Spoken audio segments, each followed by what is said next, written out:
Não podemos considerar cidadão completo aquele que não tiver conhecimento das muitas realizações em todos os setores da nossa vida. Ademais, o nosso objetivo é o de favorecer e ajudar desinteressadamente o nosso semelhante. Somente esta prática, aliada à bondade, fará perdurar e incrementar a paz e progresso da humanidade, trazendo fortalecimento do amor pela ação do desinteresse. Assim, com a explanação do Dr. Jansen, cheguei à conclusão que a minha gente nunca poderia chegar até este planeta.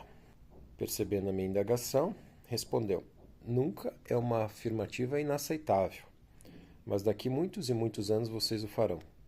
Por enquanto, se quer descobrir um material próprio, bastante resistente, incapaz de ser desintegrado pela atmosfera, bem como as leis concernentes à liberação de energia gravitacional.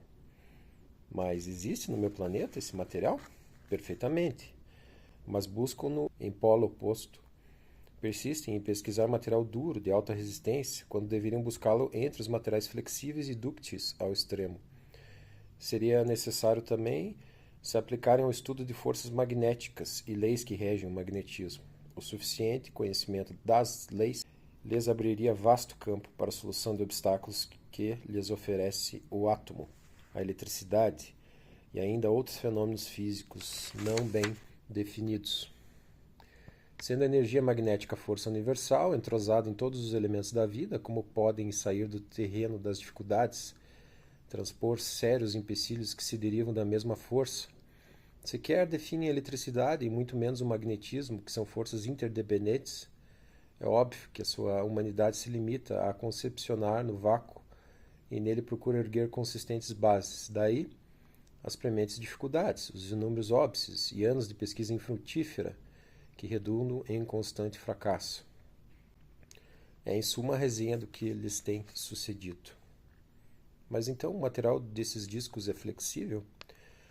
Quando o apanhamos em seu mundo, qual era a forma do nosso volitor? Retrucou-me o Dr. Jansen. Era mais ou menos o formato de uma guarita. Isso explica que, quando pousado, tem uma forma e viajando em alta velocidade adquire o aparelho o formato de um disco achatado. Aliás, visto e constatado por milhares de seus concidadãos. E que material é esse, doutor? Trata-se de um material que difere em muito dos quantos são utilizados pelos terrícolas, entrando em sua composição um único elemento já conhecido denominado fósforo. Mas o fósforo é inflamável, acrescentei. Meu amigo, os volitores são acionados por energia adquirida do cosmo em combinação com elementos do próprio material em sua contextura, aliada a princípios desconhecidos de suas ciências. Gostaria de lhe explicar tudo pormenorizadamente, mas não me é permitido. Permita-me lembrar o amigo que está recebendo alta deferência em ser trazido até aqui, e nós, como os terrícolas, possuímos também os nossos mandamentos, que não nos é dado transgredir. Em todo caso, vou lhe dizer que o material flexível utilizado em nossos volitores é poroso. Quando o volitor está parado, seus poros se fecham e ele adquire uma conformação que se altera em vertiginosa velocidade. Nesse segundo estado, dilatam seus poros para receber energia auxiliar. O volitor é formado por uma capa porosa e flexível que gira sobre si mesma e vai se achatando quanto maior for sua rotação. A energia auxiliar exterior se regulamenta pelo diâmetro dos poros, e maior será o impulso do volitor quanto mais for a energia recebida. É evidente que essa dilatação tem limite, a fim de não se processar o seu esfacelamento. O disco não possui motor, tudo nele transcorre silenciosamente. Dentro do seu bojo, onde viajamos comodamente, controlamos com singelo maquinismo não só a direção, mas a velocidade. Mas então os eixos entre o bojo e a capa devem ser potentes? Engano seu. Não existem eixos e tudo gira dentro dos parâmetros magnéticos dos mundos, que, não possuindo eixos, estão sempre girando no espaço. É um plágio da engenharia sideral, uma espécie de miniatura dessa suprema maravilha que rege os sistemas celestes. Passei a experimentar algumas bebidas e, francamente, não apreciei seu paladar. Tinha um acentuado e indefinível gosto de doce aguado que não sei explicar. Uma delas era forte como fermento, porém de sabor diferente. O vinho não possuía o paladar dos nossos e talvez deva-se isso ao fato de não conterem a mínima dose de álcool. Depois senti um sabor de um delicioso mamão, laranja, abacaxi e abacate. Dr. Jansen me insistiu, após o almoço, de eu experimentar um outro líquido ainda. Quando não foi a minha surpresa ao sentir um nosso gostosíssimo e insubstituível cafezinho. Tão admirado fiquei que exclamei: "Quanta gentileza, doutor!" E ele: "Sei que vocês não dispensam o cafezinho após as refeições, e de outra forma seu almoço não ficaria completo. Nós não costumamos tomar café, mas usamos uma outra fruta que o substitui com real vantagem em substâncias vitamínicas. O café que está saboreando é um composto químico, especialmente preparado para lhe causar essa agradável surpresa." Estendeu-me a mão efusivamente e apertei num gesto de sincera gratidão. Percebo a sinceridade do seu agradecimento e nos sensibilizamos mais em guardar a recordação de um afetivo aperto de mão do que um saco abarrotado de riquezas. Tomamos o Volitor e alguns minutos depois divisei uma construção, salientando-se pelo seu grandioso porte e vista do alto, gigantesca, sendo circular o seu contorno. Ela comportava em seu interior uma enorme multidão lotando suas dependências para presenciar uma competição, já iniciada. Lembrei-me no momento do Maracanã. Contornamos em parte o estádio e descemos vagarosamente sobre um vastíssimo pátio, onde se achavam pousadas centenas de volitores de diversos tipos. Após lenta aterrissagem, encaminhamo-nos em direção às portas de entrada. Ingressamos sob aquela imensa cobertura redonda, erguida majestosa e considerável altura, isenta de colunas, vigas, escoras, o que inexplicavelmente sustinha as amplas arquibancadas. Suas paredes emanavam de uma sólida base redonda inteiriça, se circunscreviam todo o estádio, iniciando-se rente ao chão junto às demarcatórias do campo interno. Eram transparentes, de modo a permitir da parte externa se pudessem localizar os lugares vazios nas arquibancadas. Sua elevação atingia aproximadamente uns 60 metros até o máximo de sua altura. Não vi guichês nem portões de ingresso para o picote de entradas, era livre o ingresso. Igualava-se aquele estádio ao aspecto de um imenso chapéu chinês colocado de boca para o alto, tendo ao centro um magnífico campo de esportes. Sua colossal base possuía uns 6 metros de altura e o piso levemente ascendente permitia o acesso por inúmeras portas, verdadeiras bocas de forno. Essas portas eram de considerável espessura e as paredes do estádio como se fossem enormes pranchas de vidro impecavelmente ligadas, com a grossura de uns 80 centímetros. Percorrendo aquele monumental saguão, eu e o meu companheiro demos entrada ao recinto do estádio propriamente dito. Logo paramos na larga faixa demarcatória que circundava o campo, lançando a vista para aquela soberba instalação. Não vi degrau para se atingir a arquibancada e o piso se erguia pronunciadamente côncavo até o mais alto ponto. Espécies de corredores se intervalavam por toda a sua estrutura, tanto em sentido vertical como horizontal, permitindo às pessoas chegar aos lugares pretendidos. Havia todo um conjunto da arquibancada geometricamente disposta e cavada no próprio material transparente do piso. Formas distintas talhadas com esmero. Tratavam-se de moldes anatômicos do corpo humano, que faziam sobressair os quadris, o formato das coxas, da barriga, das pernas e até dos calcanhares, ofertando excelente comodidade. Essas formas anatômicas, que se amoldavam com justeza às saliências do corpo, estavam inteligentemente dispostas em toda a vasta arquibancada.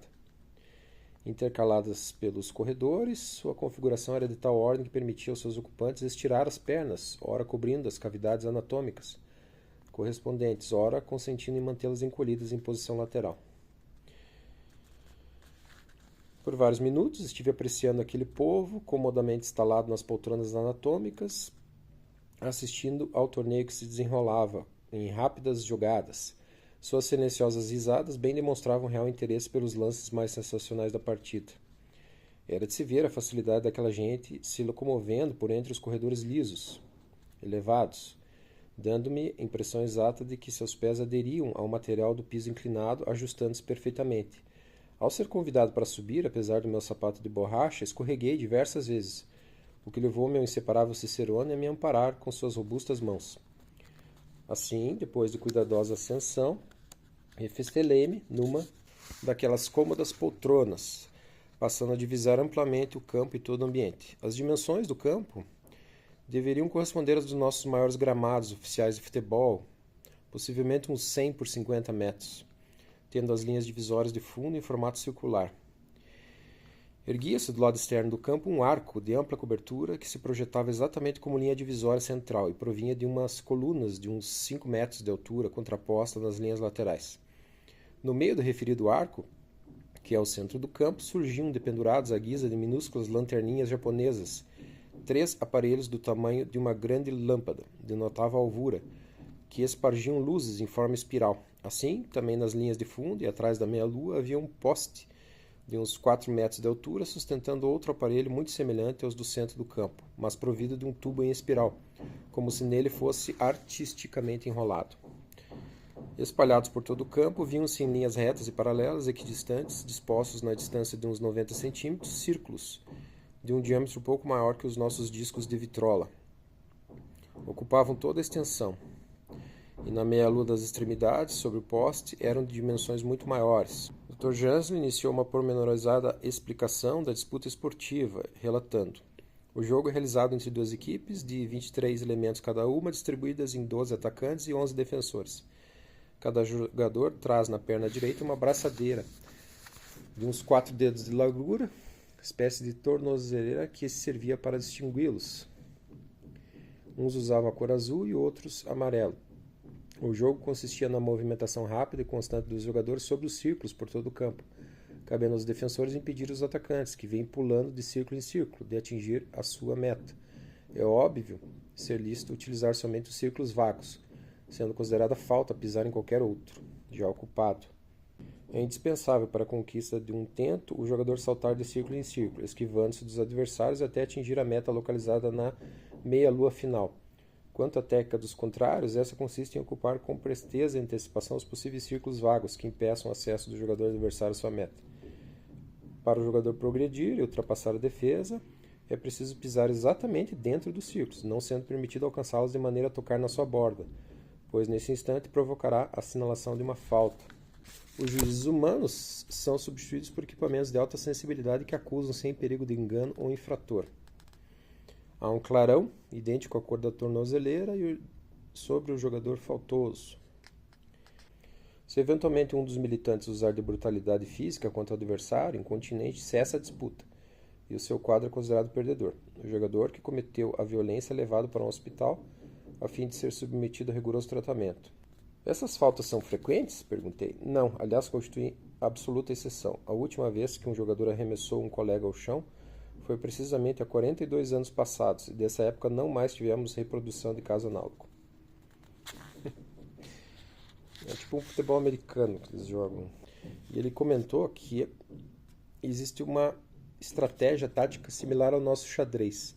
A estratégia das posições táticas dentro do campo constitui um verdadeiro teste enxadrístico, porque se visa obter esta ou aquela posição com a qual torna-se impossível impedir a marcação do tento. Aqui, como no jogo do xadrez, acontece obter posições inapeláveis que se traduzem em vitória. Então você veja a minúcia do estudo deles sobre a nossa cultura, né? Lógico que era um cidadão preparado para se cerimoniar o humano, mas mesmo assim eles entraram em meandros de detalhes da cultura humana. Suponho que a velocidade desenvolvida nas jogadas não permite a qualquer um de nós aguentar mais de 10 minutos de jogo. Não seria exagero afirmar ser-nos impossível imitá-los. Impressiona o elevado grau de compreensão e esportividade. Basta acender a luz e todos param, permanecendo imóveis sem tomar as dissonantes atitudes dos nossos craques futebolísticos que ficam fazendo cena, né? Essa coisa ridícula. A duração geral da partida é de 2 horas. Depois ele vai pregar uma peça oferecendo a pilotagem de um disco voador. E ele se perde nos controles lá em cima, o disco fica dando voltas assim, até que uma hora ele pousa. Daí o Dr. Jansen explica que foi comandado da Terra, mas ele fica em dúvida se realmente eles liberaram o controle para ele ou não. Eu acho que sim, porque são seres muito sinceros, né? Só que a hora que ele se perdeu no controle lá, eles puxaram ele para baixo. Aí ele comenta um pouco mais sobre a música, que era perceptível, né, no ambiente. Não sei dar uma definição satisfatória, mesmo porque não sou músico. Entretanto, posso asseverar que, emitindo um som simultaneamente, outros 4 ou 5 surgiam, continuando o primeiro a ser ouvido como se fora a base de sustentação às demais notas musicais. Finalmente, tudo se entrelaçava de maneira inexplicável, harmonizava-se, extinguindo-se numa só tonalidade. Aí eles visitam uma zona agrícola E ele explica que haveria dificuldade deles sobreviverem no planeta Terra. Teria que haver muitas adaptações, principalmente por causa da ingestão dos alimentos. Ele coloca assim: ingerindo vitaminas e alimentos, eu poderia viver um pouco em seu planeta, porém não suportaria as refeições pesadas dos terrícolas. Para utilizar os produtos da Terra, seria indispensável a média de uns 60 quilos de alimento vegetal para a extração de vitaminas suficientes a uma refeição das nossas. Ante essa estimativa, atalhei um tom de gracejo. Então não havia alimento que chegasse. Realmente, isso já foi calculado por nós. Se fôssemos obrigados a emigrar para a Terra e lá tivéssemos de viver, tudo se consumiria em poucos anos. Providências de outra ordem seriam precisas a fim de possibilitar a nossa permanência lá. Então quer dizer que não nos visitarão nem pelo ano 2000? Ano 2000. Haverá sim sensíveis mudanças, isso aqui é importante. Haverá sim sensíveis mudanças até o ano 2030 do seu calendário. É o que está acontecendo, né? E se processará uma verdadeira metamorfose moral e física, ao lado de uma radical mudança em todos os setores da vida humana. Como sabe o doutor de tudo isso? Ele, por conhecimentos científicos ou religiosos? Pela ciência, apoiada intimamente nos conhecimentos religiosos. Há muitos milênios palmilhamos estradas idênticas, e o que sabemos com relação ao universo cinge-se à altura da nossa inteligência e grau de compreensão. Então é uma fase de transição. É isso que ele se refere aqui. Os planetas têm ciclos e têm fases de transição. Se hoje rondamos seu planeta e observamos, é justamente para estarmos a par de toda essa maravilhosa metamorfose, aliás, já iniciada. Chegados a uma linha divisória, avistei distante, uns 80 metros, uma série de interessantes construções, divergindo de tudo quanto havia conhecido até então. Eram depósitos de vitaminas em líquido, recipientes públicos destinados a guardar a alimentação daquele povo. Se assemelhavam a gigantescas ampolas de injeção, com o mesmo formato, possuindo um indefectível prolongamento tubular, igual à parte que costumamos cindir para a extração do líquido contido. Inteiramente transparente, esses depósitos não possuíam qualquer junção ou aderência em suas paredes lisas. Eram sustentados a baixa altura por pilares de 1 metro, formato de meia-lua, paralelamente dispostos em intervalos simétricos e mediam 50 metros de comprimento, por uns 4 de diâmetro. Por baixo havia uma espécie de roseta que fazia o papel de torneira, por onde todas as pessoas colhiam o líquido, servindo-se das qualidades e quantidades que desejassem. Do outro lado, via-se uma abertura circular por onde eram abastecidos pelos volitores tanques das substâncias trazidas diretamente das usinas, em número 35, representando outras tantas qualidades de vitaminas, que se diversificavam pela tonalidade da cor. Os depósitos estavam expostos ao ar livre, sem nenhuma coberta especial. Dentre as cores mais familiares, destaquei amarela, azul, marrom, branca e outras vivas e berrantes, cujos matizes são-nos conhecidos. Os habitantes distinguem as vitaminas pela cor. Servem-se delas e transportam-nas às suas moradias nos volitores de uso livre. Para maior conforto, há copos destinados aos que desejarem tomar suas refeições no local, sendo habitual reunirem-se sob as árvores das proximidades, aproveitando-se também para aspirar suas salutares emanações. Atrás de cada uma das ampolas de depósito há uma plataforma elevada onde pousam os discos tanque, a fim de procederem ao descarregamento, sem desperdício. Tudo é muito limpo, perfeitamente executado, correndo normalmente o trabalho de abastecimento sob impecável asseio. Fiquei muito admirado na visita das plantações com a qualidade da terra. Ela é granulada, como se fora serragem grossa, visivelmente mais pesada que a nossa, dando a impressão de ser até certo ponto refratária à água. Sua cor, de um roxo vivo, é agradável à vista. Penso mesmo que, não sendo poeirenta, não se transformaria facilmente em barro. De modo geral, as plantações tomam a conformação de nossos vinhedos e se expandem a uma altura de 1 metro, paralelas ao chão. As árvores frutíferas possuem o tronco da grossura dos nossos coqueiros, atingindo uns 10 metros de altura com grossos e robustos galhos. Os frutos nascem nos galhos, dependurados em um cordão de uns 10 centímetros de comprimento. As folhas se assemelham às nossas laranjeiras, porém não tão verdes. No entanto, apresentam uma linda tonalidade azul marinho escura e pendem justamente do aludido cordão. A cor dos frutos é de um roxo avermelhado, pouco mais escuro que a nossa beterraba comum, sendo o tronco das árvores de um cinzento claro. Interessante é a disposição especial dos galhos, metade de um lado e outra metade do outro. Parecem grandes pássaros com as asas abertas. São do comprimento de 5 a 6 metros. adquirem essa regular conformação porque, quando tenros, são alvo de um trato especial que os leva a ganhar tão original posição, para poupar espaço, facilitando a colheita. Há variedade de frutas, com formato e cores diferentes. Não obstante as árvores e folhagens se assemelharem, tomando aspecto uniforme, pouco se diferenciando entre si. Tátria é o nome de uma fruta cujo tipo é o da abobrinha, segundo o Dr. Jansley, portadora de valiosa dose de cálcio. As madeiras são muito resistentes e as plantas têm vida prolongada, excedendo em muito as mais duráveis do planeta Terra. E aí ele perguntou por que eles não usam a madeira para fazer móveis. Ele disse assim: as árvores, meu amigo, são por demais generosas, alimentando-nos com seus frutos. Podemos afirmar que elas contribuem sobremaneira para o nosso desenvolvimento e consideramos desumano sacrificá-las para outros fins. Elas também têm vida, provêm do solo e a ele devem retornar. Se fizermos utensílios preparados com madeira, estes serão de duração efêmera. Como tudo o que produzimos é com fito de ter longa duração, damos inteira preferência aos minérios. Então, eles têm um senso, né, de moral muito elevado. O bagaço das frutas e a massa restante são reconduzidas ao solo nos campos para servir de adubo, como ocorre nas nossas plantações. Os habitantes, não possuindo dentes, saboreiam os alimentos procurando mantê-los na boca durante alguns minutos, até serem assimilados. Muito naturalmente, cada um tem predileção por esta ou aquela qualidade de vitamina, ou seja, apreciam mais um tipo do que outro, embora conscientes da necessidade de absorverem as mais úteis ao organismo. Ingerido o alimento, formado o suco na própria boca, ele vai direto para a bolsa distribuidora, que nele se situa à altura do estômago, a qual se encarrega de distribuir o essencial para os diversos órgãos do corpo. Assim, obtém o iodo para o sangue, cálcio para os ossos e fósforo para o cérebro, não lhes restando resíduos algum para expelir. De uma coisa eu tenho certeza: quando tomei aquela alimentação, senti-me como se tivesse participado de um alto banquete, ficando satisfeito por haver mantido perfeito equilíbrio orgânico ao fazer a digestão. Encontrava-me em tão excelente disposição que poderia praticar qualquer exercício, sem me expor aos perigos decorrentes de esforços realizados após as nossas habituais refeições.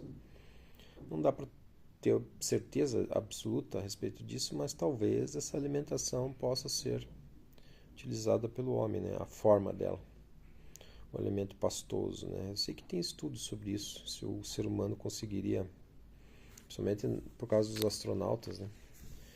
Se ele consegue sobreviver sem alimento sólido, propriamente dito. Diga-me, doutor, aqui não chove? As chuvas são periódicas e mais pronunciadas em certas épocas, pois se trata de um fenômeno climatério, embora seja diverso daquele que se processa na Terra. Aqui, como lá, a chuva alimenta o solo, é fertilizante. As nuvens se formam em elevadíssimas camadas e tomam o formato de bolhas de sabão. Após sua indispensável saturação, se desintegram lentamente e caem graciosas, como se do alto de um edifício se atirassem montes de confetes de papel de seda branco. Uma aspersão, né? Mais uma aspersão do que chuva. Divergem muito das chuvas que vocês estão habituados. Seus pingos são arredondados e quase do tamanho de uma de suas unhas, com a aparência de escamas de peixe. Finos e transparentes, os pingos não possuem o mesmo teor de liquidificação da vossa água, mas têm a propriedade de se assimilarem ao solo com espantosa rapidez. Em outras condições, ao tomarem contato com as coberturas e outros congêneres, os pingos vão rolando, resvalando, até se extinguirem sem deixar o menor vestígio. Assim, quando caem sobre nós, podemos pegá-los e mantê-los nas mãos temporariamente, presenciando seu lento desaparecimento. Gradativamente, vêm se reduzindo à medida em que se aproximam do solo, e já na descida se evaporam, tornando-se difícil a queda de mais uns 30 pingos por metro quadrado de superfície em média. Portanto, a chuva exerce mais na próxima atmosfera os seus benefícios que diretamente na própria Terra. Uma questão fulcral do livro, ele pergunta uma hora: qual seria a verdadeira civilização? Qual o objetivo, né, das civilizações? Ele disse: eu posso te responder, mas vou adverti-lo que o raciocínio do homem do planeta Terra ainda não o concebe, não o compreende. Não tem importância, pode falar. A verdadeira civilização é aquela em que o ser racional pode matar, roubar, caluniar, e não existe a mínima consequência para esses delitos. Mas isso é um absurdo, doutor, não pode ser uma coisa dessas. Bem lhe avisei quanto à sua incompreensão. Acho que é um pouco como a palavra de Jesus, né? Sede como crianças. É óbvio que esses planetas não têm a violência, né? Mas é porque não precisa.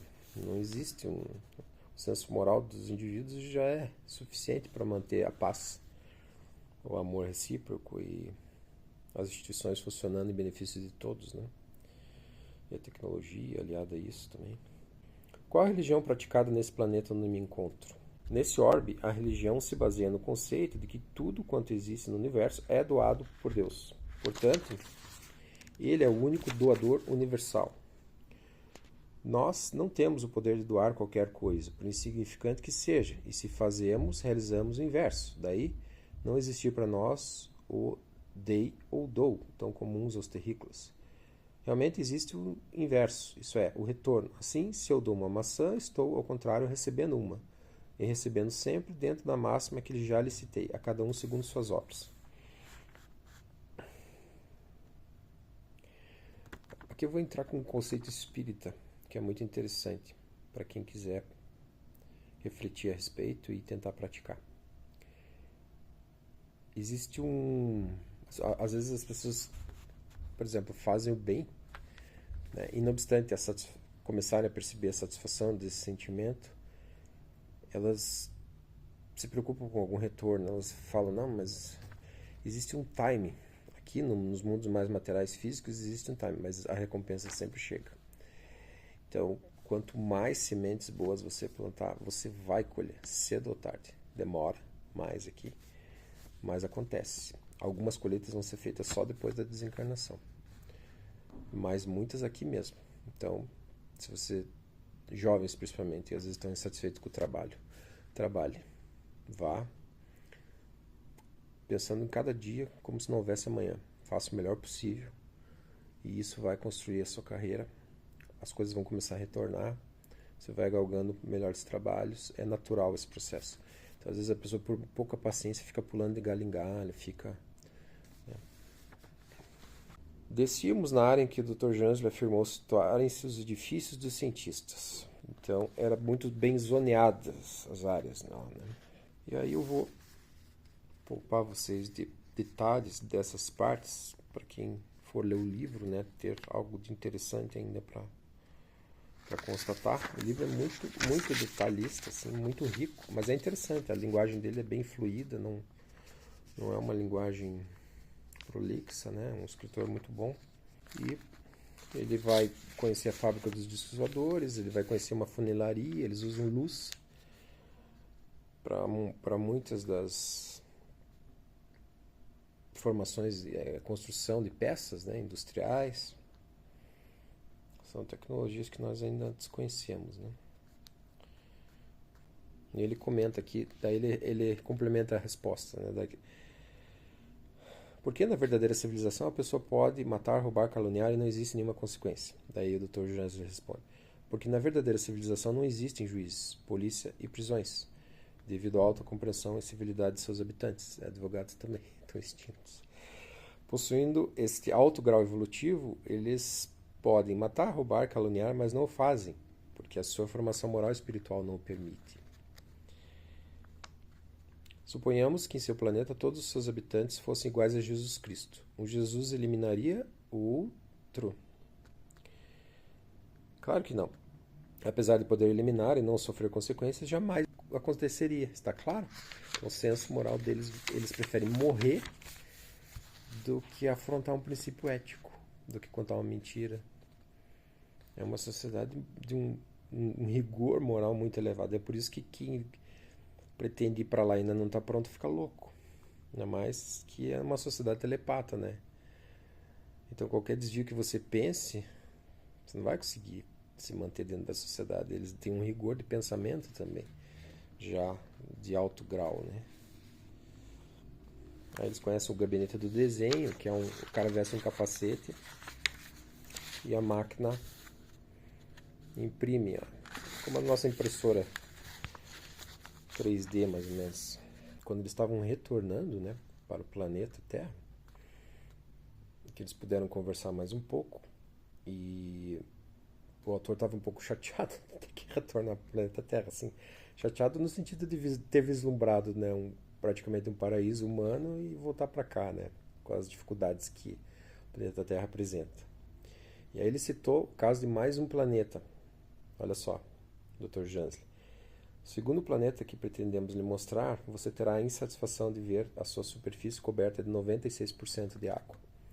Nele, os seus habitantes conhecem a agricultura, porém lutam com tremenda escassez de alimentos.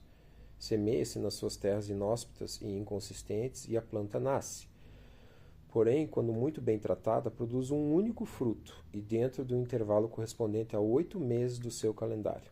Assim, um pé de feijão produz uma única fava, um pé de abóbora, uma única abóbora e uma laranjeira, uma única laranja. Avalie, portanto, a luta travada por esses seres, que mais se valem do elemento aquático do que de substância do próprio solo. Apesar de serem velozes nadadores e exímios mergulhadores, fazendo inveja ao mais completo nadador do seu orbe, constantemente são obrigados a enfrentar o produto do meio ambiente, representado por monstruosos e horripilantes animais aquáticos, gigantescos lagartos e outros animais de grande porte, semelhantes aos extintos brontosáurios, dimetrodons e demais congêneres da época antediluviana. Os atacam. Esses animais, dotados de uma ferocidade ímpar, têm a propriedade de, por sucção, atraírem para suas mandíbulas as suas infelizes vítimas. Tais entes não estão muito distanciados da compleição orgânica do peixe. No líquido elemento são fortes e destros, porém, fora d'água, são de espantosa fragilidade, suportando quando muito um ser adulto, uma carga de 25 quilos. E aí ele comenta também de um terceiro planeta, esse mais avançado, né? Podemos denominá-lo esfera-luz. Lá, os seus habitantes não possuem corpo tão denso, são, por assim dizer, semimaterais. Vivem longamente, cerca de 3.600 anos do seu tempo. Dispensam alimentos sólidos ou líquidos. Absorvem da atmosfera substâncias exaladas. Ao respirarem, já se alimentam. Suas vidas se processam em condições excepcionais e os trabalhos limitam-se exclusivamente ao que concerne ao espírito, numa conjugação tão potente de força mental que para prostrar-nos inconscientes e imóveis lhes é suficiente a vontade. Percebeu? Que para prostrar-nos inconscientes e imóveis lhes é suficiente a vontade. Então a interação com esses seres. Esses seres têm poder sobre os menos evoluídos. Isso está no Espiritismo também explicado. No Espiritismo kardecista. Os seres mais evoluídos têm poder mental sobre os menos evoluídos, justamente para que quando ocorra um intercâmbio não haja perigo para os seres mais evoluídos, né, devido à incompreensão dos menos evoluídos. Isso explica muito do que nós citamos aqui a respeito das abduções, no livro do Ted Haig, que a criatura fez um gesto simples e todos os soldados prostraram-se de joelhos até o final da reunião, né? Imóveis, permaneceram imóveis, seguros, mas imóveis no gelo. Está resenhado o livro dele aqui. Então tudo vai se concatenando, né? Isso que eu comentei antes a respeito de ser interessante ler. Primeiro entender a estrutura do espiritismo kardecista, que os espíritos conseguiram nos informar, o que puderam informar, né? Eles também não têm autorização para falar tudo. E daí essas experiências ufológicas elas vão complementando um quadro de como se processa a evolução no universo. Mas é isso.